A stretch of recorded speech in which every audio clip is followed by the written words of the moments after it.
YouTube మిత్రులకు నమస్కారం. మనం చూస్తున్నాం మన యువ రైతు ఛానల్.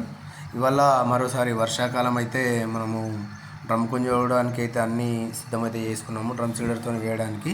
అయితే ఫ్రెండ్స్, ఈ వీడియో అయితే నేను కొంచెం లేట్ అయితే అప్లోడ్ చేసినాను ఫ్రెండ్స్, ఒక 20 డేస్ లేటు.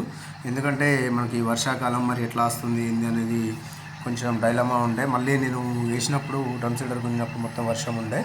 అయితే ఈ వీడియో అయితే కొంచెం మీకు లేట్గా అయితే అప్లోడ్ చేయడం జరిగింది. ఇట్లా మనము వడ్లు నానబోసుకొని దేవేసిన తర్వాత నెక్స్ట్ డే, అంటే ఏదైతే ఫస్ట్ రోజు మనం బస్తాలు తెచ్చి నానబోస్తామో, నానబోసిన తర్వాత నెక్స్ట్ డే ఒకరోజు అంటే 24 అవర్స్ నానాలి. నానిన తర్వాత ఇట్లా ఒక చీరలో మండగట్టుకోవాలి. చీరే కానీ ఏదైనా మన పాత పద్ధతి ఏదైనా సరే మండగట్టుకున్న తర్వాత తెల్లగా నామం చేస్తుంది. అంటే కొంతమంది అనుకుంటారు, ఒక డౌట్ ఉంటుంది ఏంటంటే మొత్తం తెల్లగా బయటకు వెళ్ళాలా, లేదంటే ఇంతే తెల్లగా కనిపించినా సరిపోద్దా? కనిపించకున్నా ఏం కాదు ఫ్రెండ్స్. కాకపోతే వాటర్ అయితే పర్ఫెక్ట్గా పట్టండి. సో దట్ ఏంటంటే ప్రతి గింజ కూడా లోపల బయట అయితే పలిగి ఉంటుంది.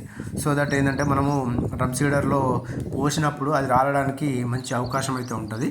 ఆ విధంగా చూసుకుంటే సరిపోద్ది. మనకు తెల్లగా బయటకు వచ్చినప్పుడు ఈ డ్రమ్లో నుంచి విత్తులు రాలే టైంలో అడ్డు పడతాయి. అంటే విత్తనాలు ఎక్కువ పడకుండా అడ్డంగా అయితే రావడం జరుగుతుంది. అట్లా కాకుండా మనమైతే నామం చేసినట్లయితే సరిపోతుంది. సో దట్ ఏంటంటే మనం గుంజుకున్నప్పుడు ఈజీగా ఉంటుంది ఇట్లా ఇత్తులు రావడానికి. మీకు కనిపిస్తున్నాయి కదా ఫ్రెండ్స్, చాలా ఇత్తులు అయితే పడ్డాయి, 5, 6 అట్లాగా ఈ విధంగా అయితే పడ్డాయి. మీకు నేను వెదజల్లే పద్ధతిలో కూడా చేసిన ఫ్రెండ్స్, ఆ వీడియో కూడా మీకు ఒకటి పెడతాను. అది ఎట్లా ఉంది, ఇది ఎట్లా ఉంది అనేది సపరేట్ వీడియో అయితే పెడతాను. ఇంతకుముందు అయితే మీకు కాంబినేషన్లో అయితే చెప్పడం జరిగింది. సో ఫ్రెండ్స్, వర్షాకాలం అయితే రిస్క్ అయితే తీసుకోకండి. మాకైతే ఫుల్ వర్షం అయితే ఉంది. ఇవాళ కొంచెం బెటర్ ఉంది, అందుకని చెప్పేసి చూసుకొని, అంటే వెదర్ రిపోర్ట్ చూసుకొని మేము చేసినాము.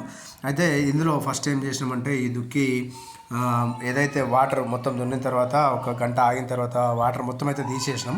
మీకు ఇక్కడ కనిపిస్తుంది కదా ఫ్రెండ్స్, కొంచెం వాటర్ ఆగినట్టుగా. అలాంటి దగ్గర ఏం చేసినామంటే ఒక పార సహాయంతో ఒడ్డు కిందికి వాటర్ వెళ్ళిపోయేలా చేసినాం. ఎక్కడైతే బొందల్లా ఉంటుందో అక్కడ నుంచి వాటర్ అయితే వెళ్ళిపోయేలా చేసినాం. సో దట్ ఏంటంటే మనకు పడ్డ ఇత్తు అనేది వాటర్లో జరిగిపోకుండా ఉంటుంది అని చెప్పేసి అయితే ఈ విధంగా అయితే మేము చేసినాం ఫ్రెండ్స్.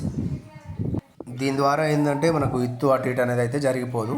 సో ఈ యొక్క లైన్ లోపల అయితే ఇట్లా రావడం అయితే జరుగుతుంది ఫ్రెండ్స్. మీరు చూడొచ్చు 7, 8 ఇత్తులు కూడా పడ్డాయి ఒక్కొక్క దగ్గర. కానీ డ్రమ్ సీడర్ మనం గుంజేటప్పుడు మాత్రం నెమ్మదిగా, అంటే మెల్లిమెల్లిగా మాత్రం గుంజుకుంటూ వెళ్ళాలి ఫ్రెండ్స్. నెక్స్ట్ వీడియో అయితే మీకు మళ్ళీ అప్లోడ్ చేస్తాను ఫ్రెండ్స్.